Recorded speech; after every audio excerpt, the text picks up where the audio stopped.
कहानी की शुरुआत एक बेहद खौफनाक और वीरान टापू से होती है। ये एक ऐसी जगह है जो दूर से देखने में तो बहुत शांत और खूबसूरत लगती है, लेकिन जैसे जैसे आप इसके करीब जाते हैं आपको हवा में मौत की अजीब सी महक महसूस होने लगती है। ये कोई आम जगह नहीं है, बल्कि यह इंसानों के लिए पूरी तरह से वर्जित है। इस टापू पर सांपों का राज चलता है और यह उनका एक बहुत बड़ा गढ़ माना जाता है। लेकिन कहते हैं ना कि इंसान का लालच उसे किसी भी हद तक ले जा सकता है, और यहाँ भी कुछ ऐसा ही हो रहा था। इस खतरनाक और जानलेवा जंगल में 4 दोस्त अक्सर अपनी जान की बाजी लगाकर आते थे। उनका सिर्फ एक ही मकसद था, और वो था बहुत सारा पैसा कमाना। इन चारों दोस्तों का काम ही यही था कि वो इस खौफनाक जंगल में घुसते, यहाँ के बेहद जहरीले और जानलेवा सांपों को किसी तरह पकड़ते और फिर उन्हें शहर ले जाकर ब्लैक मार्केट में ऊंचे दामों पर बेच देते थे। उनका यह धंधा बहुत खतरे से भरा था, लेकिन पैसे की चमक ने उनकी आंखों पर पट्टी बांध रखी थी। उन्हें मौत का कोई खौफ नहीं था। उस दिन भी वो चारों दोस्त इसी उम्मीद में अपनी नाव से इस टापू पर उतरे थे कि आज कोई बड़ा हाथ मारेंगे। उनके दिमाग में बस एक ही बात चल रही थी कि कोई ऐसा शिकार मिल जाए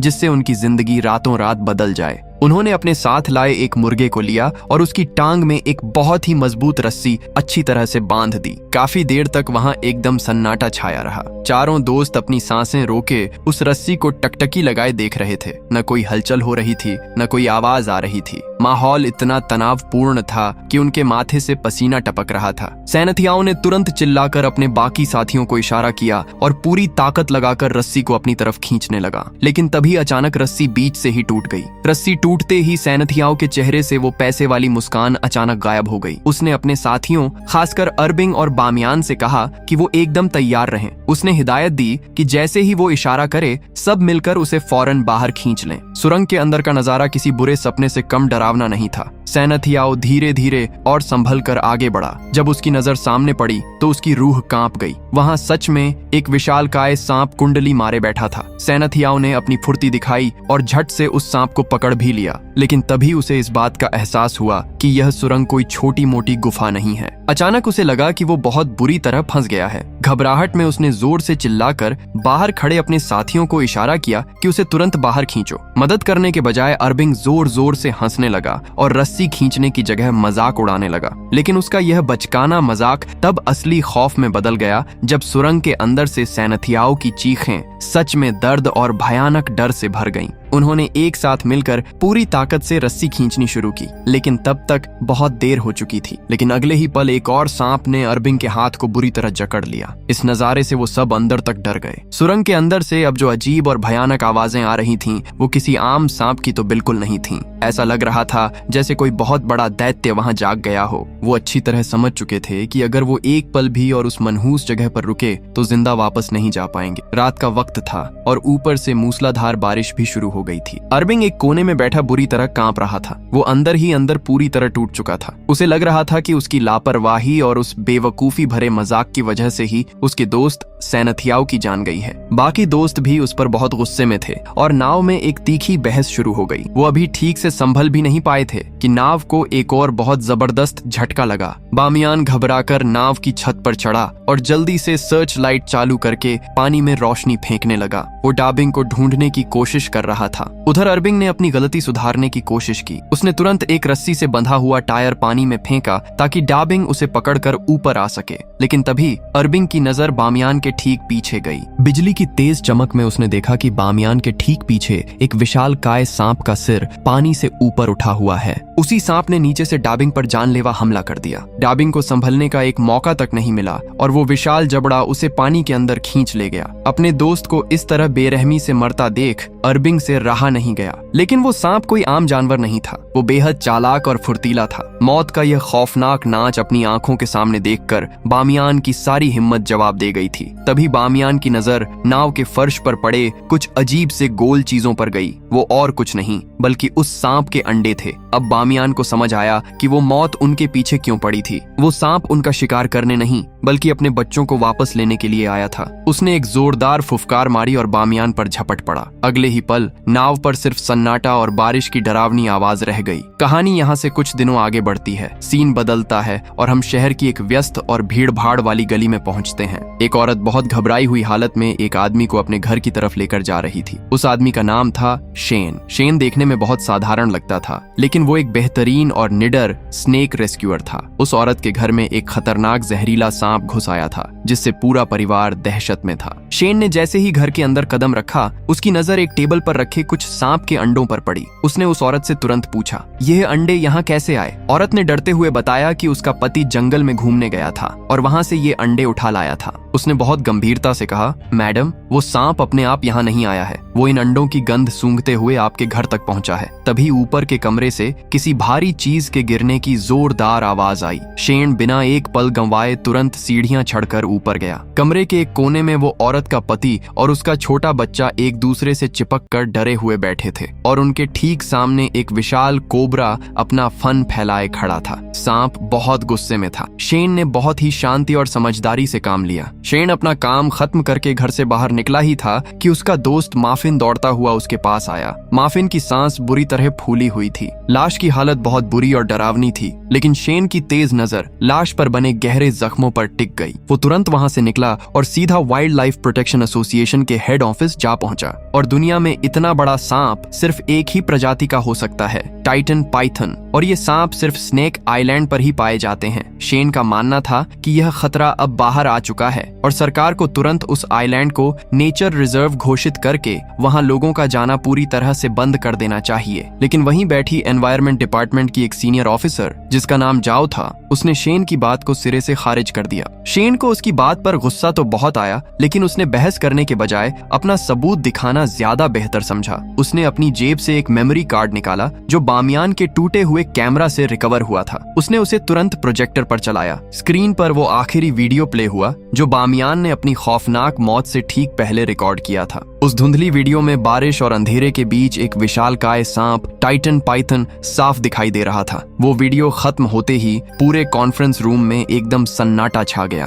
और इस टीम में खुद ऑफिसर जाओ भी शामिल होगी ताकि वो अपनी आंखों से सब कुछ देख सके। लेकिन वहां जाने से पहले जाओ ने शेन के बारे में कुछ गुप्त जानकारी निकलवाई। वहीं दूसरी तरफ शहर की एक आलीशान बिल्डिंग में एक अलग ही खिचड़ी पक रही थी। उसे अच्छी तरह पता था कि अगर यह साबित हो गया कि वहां इतने दुर्लभ सांप मौजूद हैं, तो सरकार उस जगह को तुरंत सील कर देगी और उसका सारा पैसा पानी में डूब जाएगा। पैन ने तुरंत अपने सबसे भरोसेमंद और खतरनाक आदमी जिन को बुलाया। जिन एक बहुत ही शातिर तस्कर था जो दुर्लभ जानवरों की स्मगलिंग का काला कारोबार करता था। पैन ने जिन के सामने नोटों की गड्डियां और सोने की चमकती ईंटें रख दी। उसने जिन की आंखों में घूरते हुए कहा, मुझे नहीं पता तुम क्या करोगे, लेकिन वो शेन जिंदा वापस नहीं आना चाहिए, और अगर वहां सच में कोई सांप है तो उसे हमेशा के लिए खत्म कर दो। अगले दिन सुबह सुबह दो नावें समुद्र का सीना चीरते हुए उस मौत के टापू की तरफ तेजी से बढ़ रही थीं। एक नाव पर शेन, जाओ और माफिन थे जो सच्चाई तलाशने जा रहे थे, और दूसरी नाव पर जिन और उसके हथियारबंद गुंडे थे जो मौत बांटने जा रहे थे। शेन ने दूरबीन से दूर जा रही उस दूसरी नाव को देखा और वो तुरंत समझ गया कि मामला अब सिर्फ सांपों का नहीं रहा, अब इंसानों से भी लड़ना पड़ेगा। टापू पर पहुंचते ही जिन ने अपना डेरा जमा लिया। वो और उसके हथियारबंद लोग वहां टाइटन पाइथन को पकड़ने का जाल बिछाने लगे। सब कुछ बहुत शांत लग रहा था, लेकिन जंगल की यह खामोशी हमेशा तूफान से पहले की होती है। जिनका एक साथी मुताऊ फ्रेश होने के लिए कैंप से थोड़ा दूर झाड़ियों में गया। उसके साथ एक शिकारी कुत्ता भी था। अचानक कुत्ता जोर जोर से भौंकने लगा और अपनी रस्सी तोड़कर झाड़ियों में भाग गया। मुताऊ उसे आवाज देता रहा, लेकिन कुत्ता वापस नहीं आया। तभी झाड़ियों में एक अजीब सी सरसराहट हुई। मुताऊ अपनी जान बचाकर कैंप की तरफ भागा, लेकिन वो कोबरा उसका पीछा करते हुए कैंप के एकदम बीचों बीच आ गया। वहां भयानक भगदड़ मच गई। जिनके सारे गुंडे इधर उधर भागने लगे। तभी वो कोबरा एक आदमी के सामने जाकर रुक गया। अगर वो आदमी थोड़ा सा भी हिलता तो उसका मरना तय था। उसने अपने साथियों के साथ रॉक पेपर सिजर्स गेम खेला और शर्त लगाई कि जो जीतेगा वो इस खतरनाक कोबरा को नंगे हाथों से पकड़ेगा। किस्मत से हंग वो गेम जीत गया। वो धीरे धीरे उस कोबरा के पीछे गया और गजब की फुर्ती दिखाते हुए उसे गर्दन से दबोच लिया। कुछ ही पलों में उसने उस मौत के सौदागर को एक बैग में कैद कर दिया। तभी वहां वहां शेन अपनी टीम के साथ पहुंच गया। उसने देखा कि जिन के पास एक दुर्लभ किंग कोबरा कैद है। शेन ने कड़क आवाज में कहा, इस कोबरा को अभी के अभी आजाद करो, ये गैर कानूनी है। जिन जोर जोर से हंसने लगा। शेन ने अपनी फौजी ट्रेनिंग का ऐसा शानदार प्रदर्शन किया कि जिन और उसके गुंडे बस देखते रह गए। उसने पलक झपकते ही जिन को जमीन पर पटक दिया और कोबरा वाला बैग उससे छीन लिया। जिन के गुंडों ने शेन पर बंदूकें तान लीं, लेकिन शेन की फुर्ती देखकर जिन ने उन्हें रोक दिया। उसने हार मानने का नाटक किया और पीछे हट गया। शेन ने उस कोबरा को जंगल में सुरक्षित छोड़ दिया। अब शाम ढलने लगी थी और मौसम फिर से खराब हो रहा था। तेज बारिश शुरू हो चुकी थी। अंदर घुसते ही एक अजीब सी सड़ी हुई बदबू ने उनका स्वागत किया। शेन ने माफिन और जाओ को इशारा किया, सावधान रहना, ये बदबू किसी मरे हुए जानवर की नहीं बल्कि उसी टाइटन पाइथन के शरीर की है। उसका शरीर नीला पड़ चुका था और हड्डियां बुरी तरह टूटी हुई थीं। जाओ, जो अब तक खुद को बहुत बहादुर समझ रही थी, यह भयानक दृश्य देखकर कांप उठी। शेन ने लाश का मुआयना किया और बताया, इसे किसी ने मारा नहीं है बल्कि निगलने की कोशिश की और फिर उगल दिया। बाहर तूफान बहुत तेज हो गया था। उन्होंने फैसला किया कि रात उन्हें यहीं गुजारनी पड़ेगी। वो सांप और कोई नहीं बल्कि टाइटन पाइथन ही था। यह पक्का सबूत था कि शेन जो कुछ भी कह रहा था वो एकदम सच था, लेकिन खतरा अभी टला नहीं था। अचानक माफिन के पैर में एक जोरदार दर्द उठा। उसने देखा कि एक छोटे लेकिन बेहद जहरीले सांप ने उसे काट लिया है। लेकिन मुसीबतें कभी अकेले नहीं आती। ठीक उसी वक्त जिन का एक आदमी जो अंधेरे में छुपा हुआ था, उसने खिड़की से एक डार्ट फायर किया जो सीधा शेन की गर्दन पर जा लगा। वो एक बेहद तेज बेहोशी की दवा थी जिससे शेन की आंखों के सामने तुरंत अंधेरा छाने लगा। वो जाओ के साथ जबरदस्ती करने की कोशिश कर रहा था। जाओ ने बहुत संघर्ष किया लेकिन वो उसके सामने कमजोर पड़ रही थी। तभी जंगल के घने अंधेरे से दो चमकती हुई आंखें दिखाई दी। इससे पहले कि वो गुंडा कुछ समझ पाता, एक विशालकाय जबड़ा अंधेरे से निकला और उसे दबोच लिया।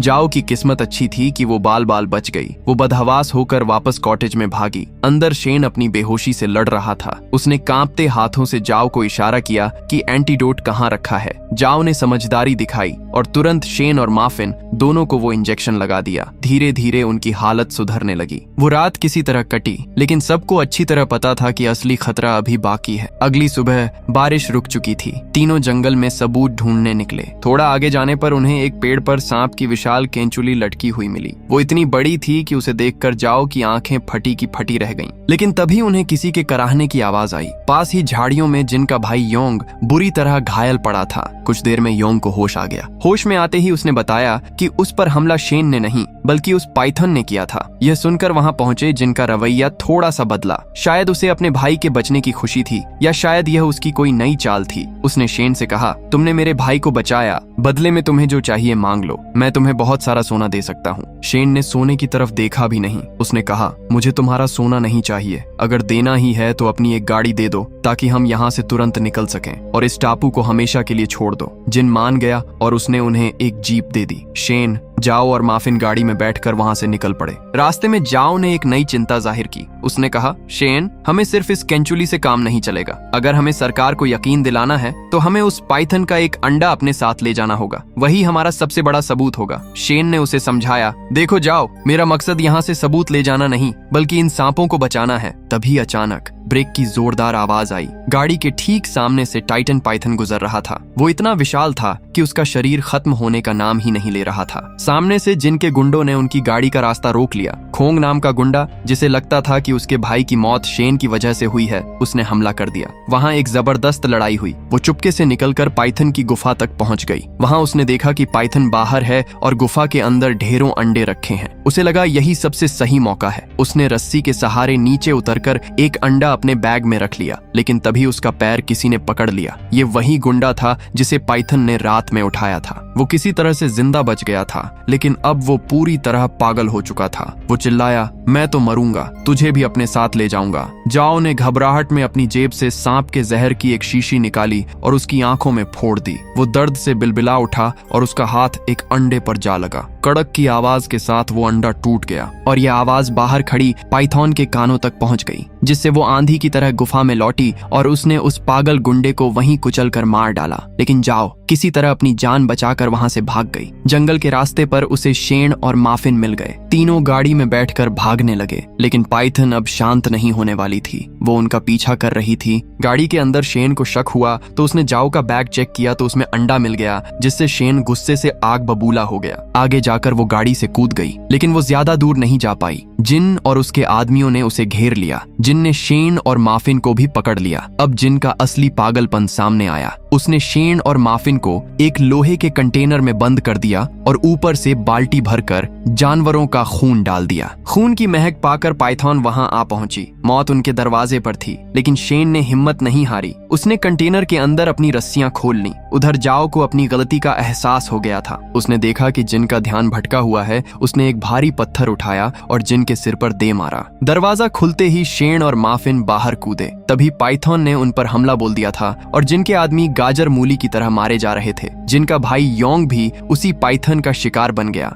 यह देखकर जिन पूरी तरह पागल हो गया। उसने एक बड़ा आरी जैसा ब्लेड उठाया और शेन को मारने के लिए दौड़ा। जिन शेन को मारने ही वाला था कि माफिन ने बीच में आकर उसे धक्का दे दिया। इसी भयानक भगदड़ में जाओ ने अंडा उठाया और एक नाव की तरफ भागी। जिन भी उसके पीछे गया और उसे चाकू मारकर जमीन पर गिरा दिया। वो अंडा लेकर भागने ही वाला था कि शेन वहां आ गया। अब तीनों, शेन, जिन और वो विशाल पाइथन आमने सामने थे। शेन ने समझदारी दिखाई। उसने इशारा किया कि वो अंडा पाइथन को वापस देना चाहता है, लेकिन लालची जिन ने वो अंडा छीनने की कोशिश की और पाइथन के ठीक सामने आ गया। इधर जाओ बहुत घायल थी लेकिन जिंदा थी। उसने शेन से माफी मांगी और पूछा कि अब हमारे पास कोई सबूत नहीं है। अगर लोगों को पता चला कि यहाँ पाइथन है तो वो इसे देखने आएंगे और इस जगह को हमेशा के लिए बर्बाद कर देंगे। इसी के साथ शेन ने अपने दादाजी की वो तस्वीर भी समंदर में फेंक दी और पाइथन के सभी सबूत हमेशा के लिए मिट गए। इसी के साथ ये कहानी यहीं खत्म हो जाती है। दोस्तों, आपको ये कहानी कैसी लगी कमेंट करके जरूर बताना और इसी तरह की कहानियों के लिए हमारे चैनल को सब्सक्राइब जरूर करना।